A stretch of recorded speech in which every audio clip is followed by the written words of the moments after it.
Today I am talking with Kerry Dobson, owner of JJ DAC. She is a group program architect, which I just love that title. Thank And you. today we're going to talk a little bit about how we can, as authors, can use our books that we've poured our hearts and minds, lots of sleepless nights probably into, and use them for creating a group. Can you tell me first of all, before we get into all of it, can you just tell me the name of where the name of your company came from? Yeah, it's one of those things that people kind of look at me like, what does this even mean? And what it is my father, I think it was 25 years ago, set up a business and he used it for a long time. But his intention was always that we as a family had an entity that we could work through. And so it stands for J is my mom's name for Jean. J for Julie, my sister. Dobson is our last name. His name is Andy, and my name is Carrie. And so Oh, every time I say it or hear it, I connect with my family. So, it doesn't connect necessarily with what I'm doing, but the heart of it is really important to me. I just think that's so sweet. I love, I come from an entrepreneurial family, so I think I think that's so sweet that that is the name of your company. And I want to know because I was curious and I thought other people would be curious too. Can you tell us a little bit about the work that you do with authors? Absolutely. So the kind of place to start is I've been working in the learning and development field for almost 20 years was kind of my background in the corporate world. And it was all about groups there, right? Whether we were in person or online or whatever. We did a lot of group programs. And I ended up having a COVID layoff after an immigration to the United States. It's actually a crazy story, but that's okay. That's another time. You're here And now. Yeah, right? You're here to tell right, the it was tale. okay, so the tale was I was working for an organization going on 7 years, which was the longest I'd ever worked for an organization. I was kind of a joking quitter. I was always interested in new things and all that kind of stuff, but I always stuck with learning and development. And so I was traveling like 50% of my time. The Oh, travel was turning into I was spending a lot of time in the Philadelphia area where the head office was. And so mhm. I said, okay, I can't do this anymore. They said, come move here. We'll get you a green card, all that. And so I got on the plane February 3rd, 2020. Oh my goodness. I was in lockdown by March 13th, Ooh, COVID layoff by the end of May. And it was such a crazy time because I'd never experienced a layoff before, but I imagine if I had, I would have just gotten another job. But because of the situation, there was literally an executive order in place that said I couldn't. Like my visa could not be transferred, all this kind of stuff. And so I had 60 days to pack up my life, go back to Canada. And so, it was a lot, but I ended up driving across the US. So I went from the East Coast almost all the way to the West Coast through the mhm. US in the summer of 2020. Because at that point in time, wherever you cross the border into Canada, you had to do a 2-week quarantine. And so, Oh so I was like, my. I am not staying at a quarantine hotel. So I got as close to the US Canada border as I could to like where I was living, like my home. And I got up super early and I drove until I made it home so I could quarantine back at home. Oh So my goodness. all this to say, I had all this time to sit there and think, what do I want to do next? Which I just wouldn't have done if all of this was happening. And Right. what I realized is I loved what I did. I love helping people to learn, to try new things, to change behavior. And I had no longer loved who I was doing it for because I was working mostly with executives Mhm. who weren't necessarily as open to the training and to the Right. opportunities. And also, they were telling me what they thought other people needed, and it wasn't always what people actually needed. So I still loved what I did, but I'd stopped loving who I was doing it for. And so Mm. one of the things on my, trek west that I really realized was I want to keep doing what I'm doing, but I want to change who I'm doing it with. And so Mm, I first went in mostly with coaches because I have a coaching background as well. hmm I did the typical like 1 year in, what's working, what's not. And I hmm realized the people I loved working with the most and the people that I was able to help with the most were surprisingly authors. I hadn't mm, necessarily gone out and been like, I work with authors, but I'd worked with a couple of authors and it was just so good. And so that's where I still will work with coaches. Pretty much if you have a body of work, I will work with you. But authors to me, are, first of all, anyone who has written and published a book. I don't care what state it's in, I don't care how you got it over the finish line. But if you have a published book, that tells me a lot about your grit, your determination, your belief in your message. And hmm so for me, I love working with authors because they've already done the hardest part. They mm, have sat down and said, I could say anything to the world, and this is what I want to say. So I joke with authors, I'm like, you took everything you knew and you squished it into a book, and now I'm going to squish it even more into your group program. And so it's anyway, that's how I came to be working with authors around their mm. group programs. That's so awesome. And I love that you say this because it is just so hard to get over the finish line for a book, right? I often say it's like having a baby, right? It really is. And by the time, you are about to have that have that baby or get that book out in the world, you're kind of like, okay, I'm done. Like, Yeah. get this out of me, right? And it seems like it would be really good for authors who they are looking for a way to get their message out there. They might not, it's so refreshing to hear that this is not the hard part of it, that they've already done the hard part and that they can, I was thinking, start to reap more of the rewards of all that hard work that they've done. This is a way that they can help get their message out there and have people really use this information in the book, right? And that's the key. That is where I have the strongest bias for action I think that you'll ever find in someone else, in the Mm-hmm. sense of I love learning things, but I always want to know what can I do with it. And when I Mm-hmm. work with people, I want them to help get others to do something with it because we've all been there where we've read a book, great ideas, great tools, great resources. And for most of us, we put it back on the shelf and we go on about our life just like we did yesterday. Our brain is wired to have us live yesterday again. And so So true. when these authors are sitting there, killing themselves, blood, sweat, and tears, writing this book, they're not imagining their book sparking an idea and then being put on a shelf. They're imagining their book sparking an idea and someone doing something with it. And so this is where small groups are so powerful and have such a great way of kind of helping people to take action. And so what it is, I've got my cat here I want to meet joining that me. cat. What's your cat's name? This is Mickey. So Hi, Mickey Mickey. actually is part of the story because Oh, just before I got laid off, I was talking to a friend and she's like, "How are you doing?" Because I was pretty much alone in a new country by myself. that's And she's scary. like, "How are you doing?" And I was like, "I'm doing pretty good." I'm like, "You know what I miss is hugs." And she's like, "Why don't you foster a cat? You're not traveling anymore." And I was like, "What a great idea." So anyway, fostered a cat. I was like, I lost my job. I lost my apartment. I'm not losing the cat. So it was actually Mickey and I that drove across. Oh, good We job, had it. Mickey. Did she ever So calm down? Cats can get psycho in cars. Did she get used he to it was or was she fine with it? was so chill. He is like he's had a rough life. You can tell he's a Oh, little bit skittish and that kind of stuff, but he just kind of gives up. Like whatever you need to do to him or, he oh, doesn't love it obviously, yeah. but he really was. The only time he's had a problem was within the first hour of the drive, we had to like drive through a mountain. And Mm, there, I felt it. It was intense in there. Like it felt tight. It felt pressured. He did yeah. not like that. And then I took him to another adventure later and he was on a boat and he didn't like that. But Oh, yeah, I can otherwise, imagine that. it's good. He's Yeah, like, what right. is going on right now?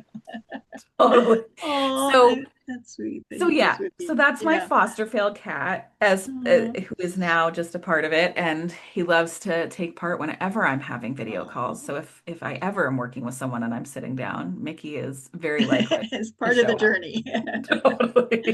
Oh, Totally. so let's see. I know myself, one of our authors does a group.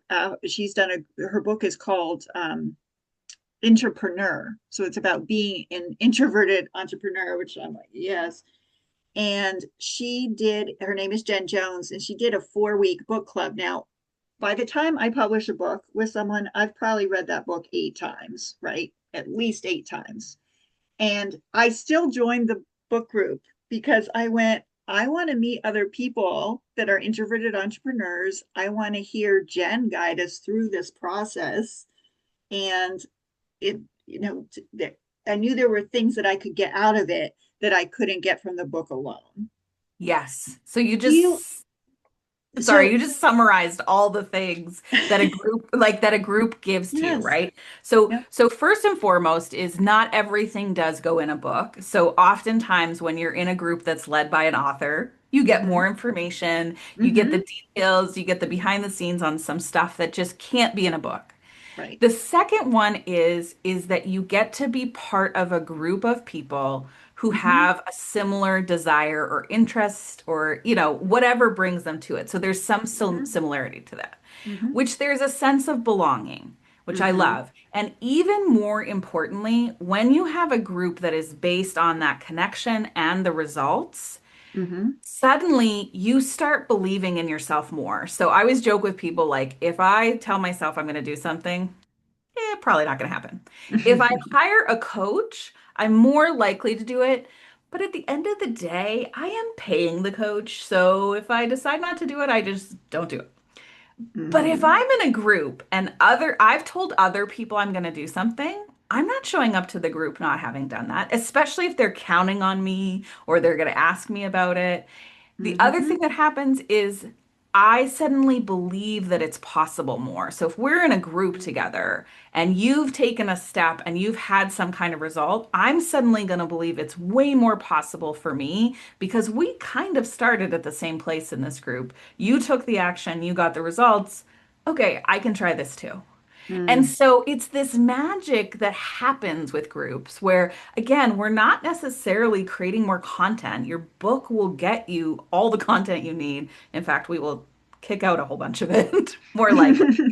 But it's about bringing people together, like-minded people, people interested in this topic, and saying, how do we help them take action on these mm, ideas? And the group itself will play a big part of that. That pushing and encouraging and celebrating will really help mm. people to take that action. Oh, that's awesome. So I know we're going to go deeper into this because we have a workshop that we're offering for free towards the end in October, October 17th. But I want to ask just a couple more detailed questions about the groups themselves. Do you have people do free groups? Are clients paying to be part of the group? Does that vary? Like, how do you decide on a price if it's I'm curious about that because I know a lot of authors are looking for revenue streams for their books. Yeah, so the term group, and we'll talk about this in the workshop, but it can mean so many different things. And so when Mm-hmm, I'm talking about group, what I'm talking about is cohort based, meaning there's a mm-hmm, start date and an end date. We yep. all start together, hopefully we all end together. Mm-hmm, It's between 6 and 16 people, mm-hmm, and you're looking at a duration of at least 3 months mm-hmm, all the way up to 2 years, depending. mm-hmm, You're not going to start at a 2 year for most people, but and so it is a revenue generating mm-hmm, offer that you're mm-hmm, doing. The mm-hmm, way I look at it is we want it to be profitable by mm-hmm, having it be repeatable, and we mm, want it to be impactful by having it based on connection and results. mm, And so you can run a free book club. You Hmm. can run a free group if you want to, but the type of groups that I'm helping people to build are absolutely revenue generating. And because they're repeatable, the idea is people will either continue to join because it's that kind of group, or you're going to create a next level and a next level and a next level Hmm. so that people always have this way to answer the what's next question they have when they're in a group that leads to connection and Hmm. results. That's excellent. What other advice do you have for people that are looking to start a group that, for authors specifically? Or not, So, let me switch that. What advice do you have for authors that are looking to start a group? So I think the first thing to kind of put out there is that groups are a possibility for another way to serve people. What I've found in the group world, in the author world, is speaking and online courses are very common kind of, ooh, I have a book. These are the revenue streams that I'm going to have. And I'm not saying those are not good revenue streams. I'm just saying that groups are another revenue stream. And the appealing part of them to me is the connection you get to have with the participants. Because we're talking about these intimate 6 to 16 people groups that are 3 months or longer, you really get to help people and see your help making a difference. And Mhm. so the experience as an author is just really different. And it's not for everyone. Some people will hear that and think, I want nothing to do with that. Get me on a stage, get me talking to 1,000 people at a time. That is what I want to do. And so, first and foremost, is groups is a possibility. It's an Mhm. option for additional revenue and another way to have an impact. And it's not for everyone, and you don't Mhm. have to do it. I need to ask one more follow-up question, which is what skills do you think someone should have to have this be something they roll out? So the first part I would say is just that you enjoy being in a group of people. Like Oh, you, right? Like solid, it doesn't. important. Yes. It really does. And I'm not talking, again, I'm not talking about hundreds of people that you're trying to scroll through Zoom to see everybody. I'm talking about that you enjoy hanging out with another 6 to 16 people and like working together. If Mhm. that doesn't feel good to you, don't do Mhm. this because it's not worth it. Like it's you Mhm. can get over the fear if you're scared of, ooh, how do I do this? How do I manage this? What do I say to people? All that we can get through. But if you don't have a genuine desire to Mhm. really get to meet the people who are in this group, who have read your book or reading your book and help them along the way, then groups aren't for you. Mhm. Great. Yeah, that makes sense.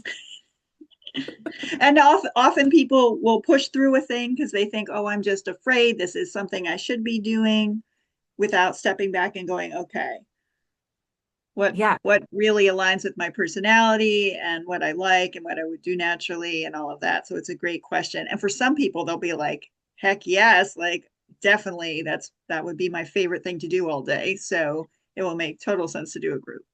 totally. I mean, I have a hard time understanding why anyone wouldn't want to do that just because of how Right. I'm wired, but I get it. And I've probably had almost more conversations with people telling them they're either not ready for a group, i.e., their body of work isn't there, or Mm-hmm. the thing to remember with a group is you need enough of an audience to fill it, right? And Mm-hmm.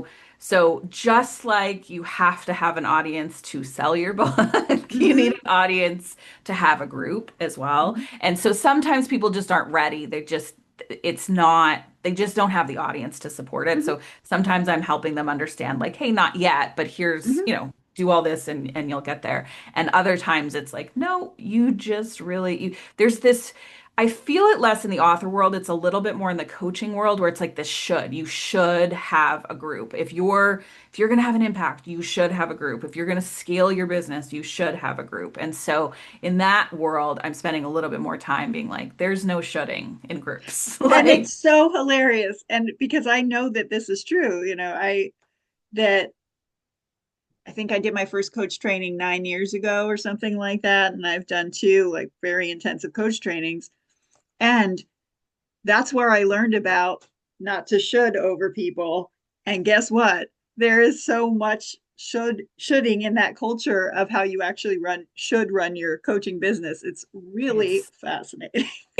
right. It's like I'm gonna scratch my head Really. here. What is happening? But it is, right? And then Right. you end up with somebody who doesn't really want to run a group, forced to run a group. You can imagine what the trying to fill that group feels like for people. And then like the energy when you don't want to do something. I mean, we've all been in front of people that don't want to be doing what they're doing. And so Right. that's not the world I work in. There's no shoulding here. No. And you're because I believe that it should be repeatable. And this is why. If you're going to put the time and effort into creating a group that is about connection and results, you Mm-hmm. need to repeat it in order for it to be worth your effort to even build it. And Mm-hmm. so I'm only interested in repeatable groups. And so if you don't like groups and I'm trying to help you get a repeatable one, I mean, that just sounds like a formula for disaster, burnout, and hating your life. Well, this is, yes, let's not do that. And it's such good advice for people that are trying to run a business, which, growing your author business is a business, and not everyone gets that. Um, I About a year, maybe 2 years ago, I listened to a podcast that was with the person that started BNI. So he might know a little bit about businesses. And he said the number one thing that businesses often don't do is that they do one thing and it works, but then they don't repeat it. They go, oh, next I want to do this, next I want to do this. And he said it might seem boring, but the best thing you can do as a business is when something works, just do it again and just do it again and Yes. then get it better and refine it. And so I love that that's how you structure building a group with people. It makes Yes. sense, but people often aren't doing it. I'm guilty too. I'm always creating the next new thing, right? I'm working on it. Well, there's excitement around it. The other thing that I have found that happens too is sometimes we put a group out there and it sells really well because our big fans are they're gonna say every yes to everything we ever create, fill it Mm-hmm. up. Maybe we run it another time, but then if I run it a third time, it's getting harder and harder to find Mm-hmm. people for, and that's hard, right? That is hard. And so we kind of are like over here, like, well, if I do another one, then all the people who said yes to the last thing are going to say yes to this. And it Mm-hmm. worked. It's true. And so there is something also about when we have kind of a group of, raving fans, whatever you want to call them, the Mm-hmm. OGs, whatever it is, Yeah. they will kind of say yes to almost anything that we put out there. And so there's that added bonus of it. We're creating and we're getting easier yeses Mm-hmm. versus on the repeatable side what my philosophy is, you have to make the group so good that people can't stop talking about it. So you're not the one who's trying to always fill it, right? You either have people coming back to it or they're telling everybody about it.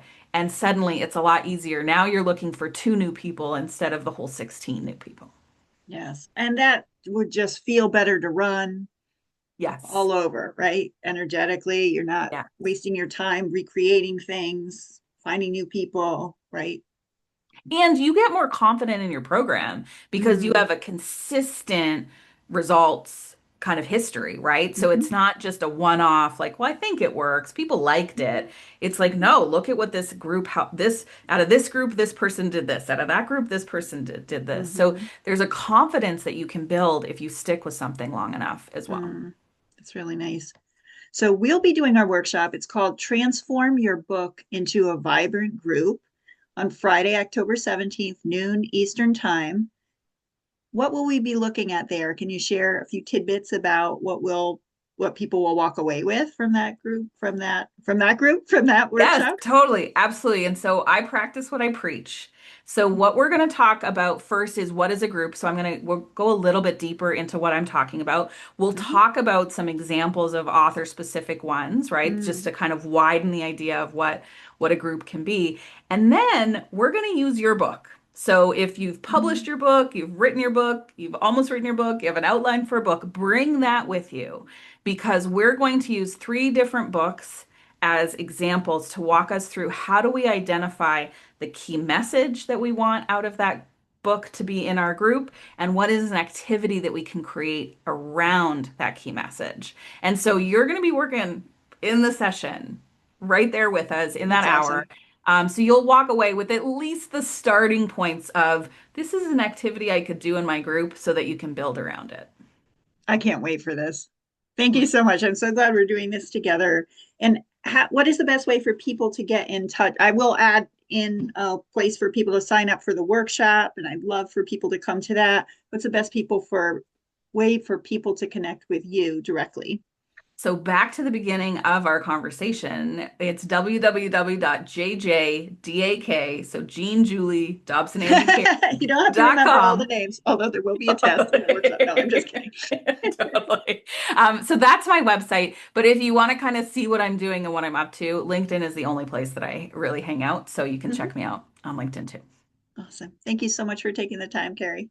Thanks for having me, and I'm so excited for our workshop.